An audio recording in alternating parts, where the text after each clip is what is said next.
ടൗൺഷിപ്പിൻ്റെ ആദ്യഘട്ടമാണ് ഇന്ന് ഉദ്ഘാടനം ചെയ്യപ്പെടുന്നത്. ആദ്യഘട്ട ഗുണഭോക്താക്കളായി 178 കുടുംബങ്ങൾ അവർക്ക് അവരുടെ ഭൂമിയുടെ പട്ടയം നൽകുകയാണ്. ബാക്കിയുള്ള ഗുണഭോക്താക്കൾക്കും ഏതാനും മാസങ്ങൾക്കുള്ളിൽ തന്നെ വീട് കൈമാറുന്നതായിരിക്കും.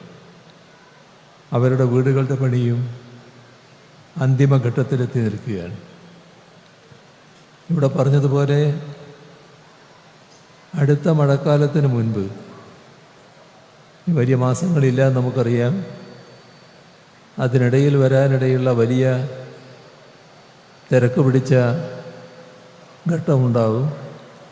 അതെല്ലാം ഉണ്ടെങ്കിലും അടുത്ത മഴക്കാലത്തിന് മുൻപ് മുഴുവൻ ദുരന്തബാധിതർക്കും സ്വന്തം ഭൂമിയും വീടും നൽകി പുനരധിവസിപ്പിക്കുന്നതിനുള്ള കർമ്മ പദ്ധതിയാണ് തയ്യാറാക്കിയിട്ടുള്ളത്.